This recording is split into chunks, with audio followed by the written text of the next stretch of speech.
Joining us now to discuss is Patrick Casey, the host of the Restoring Order podcast. Patrick, thanks for being back tonight.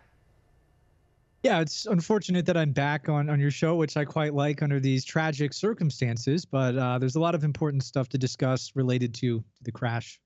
That there is, and that's the sad part about tragedy, right, is it brings out some much needed change. But of course, like we're saying, the sad part is it's born of tragedy. So you have this long thread on X and you say that in 2023, there were 503 air traffic control lapses categorized as significant, up 65% from the year prior. So what's happening? I know that's a big question to ask you, but if you could perhaps streamline your argument to the essentials for the audience to understand, what is your argument here as to why this is happening? Sure. So I think there are two main problems here, and both of them are downstream from DEI and these sorts of policies.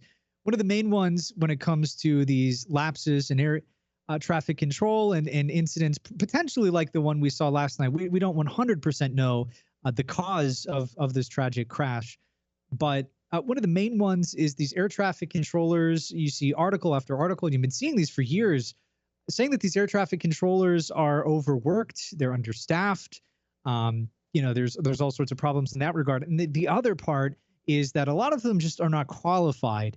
Many whistleblowers have talked about the level of unprofessionalism on the job, people coming into work drunk, buzzed, high, and when there's this alleged there is a shortage of them. Whether or not there's a shortage, as we'll see, of people who want to do the job and are qualified is a different story. When you have this shortage, people are able to get away with, I think, a level of unprofessional behavior that is really disadvantageous to such a critical job, right? Because this is something, as we're seeing very tragically, is something that you need to have competent people doing, and they shouldn't be overstaffed. Now, the establishment, the mainstream media, the New York Times, they're very quick to point out the understaffing problem, but they don't want to talk about how that is as we'll see some of the history here, downstream from DEI as well, not just the competence crisis, so to speak.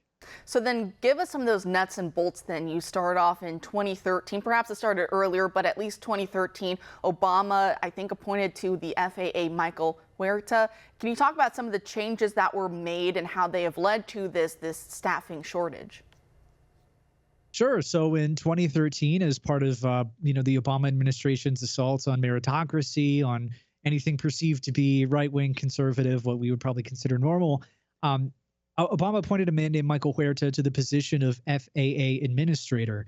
Huerta criticized the existing standards at the FAA on the grounds that they didn't promote diversity, right? And now this isn't me reading into it. This isn't me intuiting it. He was very explicit. I have a quote here. He plans to, and I quote, he planned to at the time transform the FAA into a more diverse and inclusive workplace that reflects, understands, relates to the diverse customers.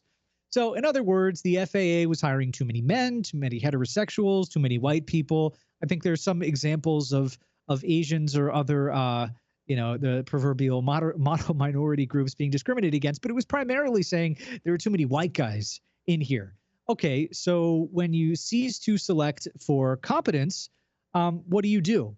Well, they used to do something. They used to have a CTI program, they called it, worked with 36 colleges to educate future air traffic controllers. These colleges offered 2- and 4-year degrees requiring courses in air traffic control and aviation administration. There's also, and this is very critical, a rigorous skills test. So this, you're testing someone's skills. You're testing someone's intelligence, their competence. That's the kind of thing you want to test for. Okay, well, it's kind of unknown to what extent the skills test was replaced. I think I've heard that it was still there, but it was overshadowed by this very subjective behavioral assessment, biographical questionnaire.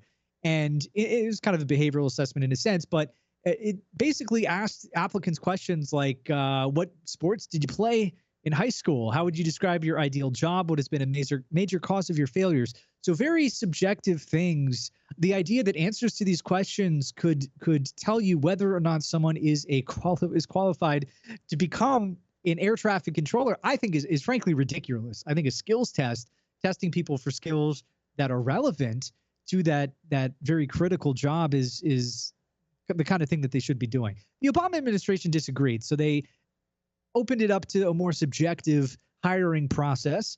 And, and why? Again, because of diversity. Because of diversity.